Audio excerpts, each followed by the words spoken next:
In a few days, a Formula One veteran named Kevin Magnussen is going to make his NASCAR debut on the new street course in San Diego. And almost everywhere you look, the expectation is the same. People are already dreaming about it. They're saying he could be the next Shane van Gisbergen, the next foreign star to roll into NASCAR and win in his very first race. The hype is building. The comparisons are everywhere. But today, I'm going to tell you the brutal truth that almost nobody in the NASCAR world wants to say out loud. And it's this: Kevin Magnussen is very probably not going to do what SVG did. Not because he isn't talented, he's a world-class driver, but because the story everyone is telling about SVG's miracle win gets one crucial thing completely wrong.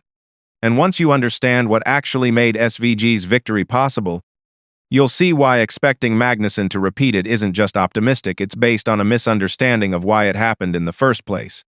So today, we're going to break down the real reason SVG shocked the world, the two other international superstars who tried the exact same thing and failed, and where Kevin Magnussen honestly fits in. This isn't me doubting Magnussen. This is me telling you the truth that the hype machine is ignoring. Stay with me because by the end, you'll understand this race better than 90% of the people watching it. Welcome back to Freedom Line News, the channel where we don't just chase the hype, we actually break down what really happened and what's really going to happen. If you're new here, take a quick second to hit that subscribe button, because this community is growing every week, and we cover these NASCAR stories with the honesty and detail they truly deserve. All right, let's get into it. First, let's go back to the moment that started all of this. The reason everyone's dreaming, the SVG miracle of 2023. Back in July of 2023, NASCAR held its first ever street race in downtown Chicago. And for that historic event, Trackhouse Racing put a relatively unknown to American fans, anyway, New Zealand driver named Shane van Gisbergen in their special Project 91 car. It was his first NASCAR Cup Series start ever. Nobody expected much. He was the foreign guy trying something new. And then, on a rain-soaked, chaotic afternoon, Shane van Gisbergen went out and won the race. He started third, chased down the leaders, passed them late, and took the checkered flag in his debut. It was a genuine shock. Because of what it represented, he became the first driver in 60 years since 1963 to win a NASCAR Cup race in his very first start. 60 years. That's how rare what he did actually was. The performance was so stunning that it launched his entire career. He moved to America, raced his way up, and is now a full-time Cup Series star with multiple wins to his name. So you can understand why the legend was born. SVG showed up, an international outsider, and conquered NASCAR on day one. And ever since, every time a new foreign star enters through Project 91, the same question gets asked: could they be the next SVG? Now it's Kevin Magnussen's turn to face that question. And here's where the truth comes in. So why is everyone so convinced Magnussen could pull off the same magic? On the surface, the logic seems reasonable. Kevin Magnussen is, without question, a serious driver. He spent a decade in Formula One, the most technically demanding racing series on Earth, making 185 starts, earning a podium in his very first F1 race, and even putting his team on pole position. He's used to road courses and street circuits from his time in Europe. He's a professional racer at the absolute highest level. So people look at that resume and think, a driver this good, on a street course, in the same Project 91 car that SVG won in, of course he could win. It feels like a natural fit. The car has a winning history. The driver has world-class skill. The track is a street course, which open-wheel guys know well. Add it all up, and the hype practically writes itself. And honestly, I understand why fans are excited. It's a great story, and there's nothing wrong with hoping for a fairy tale. But hope and reality are two different things. And when you actually dig into why Shane van Gisbergen won, the specific reasons, not the romantic version, the whole comparison starts to fall apart. Because SVG didn't win because he was a talented foreign driver in a good car. He won for a much more specific reason. A reason Kevin Magnussen does not share. Here's the part nobody talks about. The real secret to SVG's success. It wasn't just raw talent. It was his specific background, and it was almost perfectly designed for NASCAR. Before he ever came to America, Shane van Gisbergen was a three-time champion in a series called Supercars, the top racing series in Australia. And here's the absolutely critical detail. Supercars are not light, delicate, open-wheel cars like Formula One. They are big, heavy, powerful, hard-to-handle touring cars. In other words, they are very, very similar in character to NASCAR stock cars. Both are heavy machines with a lot of power and not a lot of grip that you have to wrestle and slide around the track using momentum and car control. SVG had spent his entire career mastering exactly that kind of car. He had 80 career wins in supercars. He's one of the most successful drivers in that series' history. And on top of that, supercars regularly races on street courses. So when SVG showed up in Chicago, he wasn't really adapting to something foreign. He was driving a heavy stock car on a street course, which is essentially what he'd been doing brilliantly for 15 years on the other side of the world. That's the truth. SVG's win wasn't a fluke, and it wasn't generic foreign driver magic. It was a perfect match between his unique skill set and the exact challenge in front of him.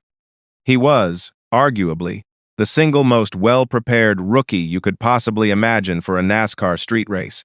He just happened to have done all his preparation in Australia. Once you understand that, his miracle makes complete sense, and it stops being something you'd expect just anyone to repeat. And if you still don't believe me that SVG was a special case, here's the proof. Because SVG wasn't the first big international name Trackhouse put in that Project 9-1 car. He was just the one who won. The others? They tell a very different story. Before SVG, the very first driver in the Project 9-1 program was Kimi Räikkönen. And Kimi Räikkönen isn't just any driver, he's a Formula One world champion. One of the most famous and accomplished F1 drivers of his entire generation. Trackhouse put him in the car at 2 road courses. And what happened? At his first race, Watkins Glen, Räikkönen crashed and finished 37th. At his second, at the Circuit of the Americas, he finished 29th. No win, no miracle. Just modest, forgettable results from a Formula One world champion. And the reason is exactly what we just talked about. Räikkönen came from open-wheel Formula One cars, which are nothing like heavy NASCAR stock cars. The transition was hard, and his results showed it. Then, more recently, Trackhouse put another legend in the car, Helio Castroneves, a 4-time Indianapolis 500 winner, one of the greatest IndyCar drivers ever. He ran the Daytona 500 inches, the Project 9-1 entry, and he didn't win either. So let's add this up. A Formula One world champion didn't win. A 4-time Indy 500 champion didn't win. A 3-time Australian Supercars champion won in his debut and launched a NASCAR career. Do you see the pattern now? It was never about how decorated the driver was. The F1 champion and the IndyCar legend, with all their trophies, couldn't do it. The Supercars champion could because his cars and his racing were the closest thing to NASCAR. SVG is the exception that proves the rule. And that rule is brutal for anyone hoping Magnussen is next. So now let's place Kevin Magnussen honestly into this picture. Where does he actually fit? And the answer is uncomfortable for the hype crowd. Magnussen's background is Formula One light, downforce heavy, open-wheel cars, the exact same type of racing Kimi Räikkönen came from. And these days, Magnussen races sports cars in endurance racing, fast, sleek prototypes that, again, are nothing like a heavy NASCAR stock car.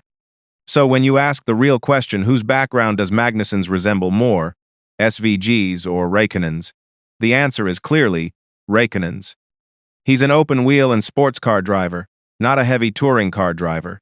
He has road course skill, yes, and that helps.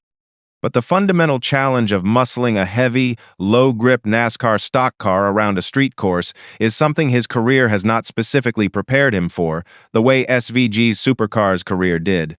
Now, let me be fair and clear, because I'm not here to disrespect the man. Kevin Magnussen is a tremendous driver, and being good at road racing is a real advantage on a street course. He could absolutely have a strong, respectable run. He could surprise people with his pace. He's not going to embarrass himself.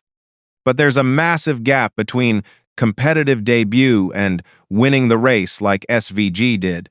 And everything we know about how these transitions actually go, the history, the car characteristics, The previous Project 9-1 results points to Magnussen being far more likely to have a solid, learning curve kind of day than a fairy tale victory.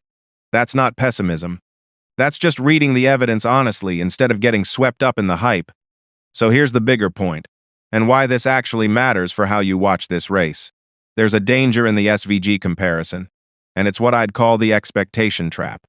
If everyone goes into San Diego expecting Magnussen to win like SVG, then anything less than a victory gets treated as a disappointment even if he drives a genuinely impressive race, and that's unfair to him. Because the truth is, for a driver making his first ever NASCAR start, in a completely different style of car, on a brand new street course, a strong top 15 or top 10 run would actually be a really good day. Running competitively, staying out of trouble, learning the car, and showing flashes of speed that's realistic success for a debut like this. Measuring him against the single greatest debut in 60 years is setting him up to fail at an impossible standard. So my honest prediction? Don't expect a miracle. Expect a capable professional driver doing his best to adapt to one of the hardest challenges in motorsport. If Magnussen contends for the win, it would be a genuine shock, an SVG-level shock, and you'll know you witnessed something historic. But if he runs in the pack, fights hard, and brings the car home in one piece, don't let the hype merchants tell you he failed. He'll have done exactly what a smart person should have expected. And you, because you watched this video, will understand the real story, while everyone else is confused about why the next SVG didn't win. Because here's the final truth. There might not be a next SVG. He may simply have been the perfect driver, in the perfect car, at the perfect moment. And that's what made it a miracle in the first place. So now I want to hear from you. Do you agree that the SVG comparison is unfair, that Magnussen should be judged on a realistic standard, not a once-in-60 years miracle? Or do you think he's got what it takes to shock the world anyway? And what would you consider a successful debut for him in San Diego, a win, a top 10, or just bringing it home clean? Drop your thoughts down in the comments, because I read them. And I already know this one is going to spark a real debate. If this breakdown was worth your time, do me a favor and hit that like button and subscribe to Freedom Line News, where we cover every NASCAR story with the detail it actually deserves. Thanks for watching, and I'll see you in the next one.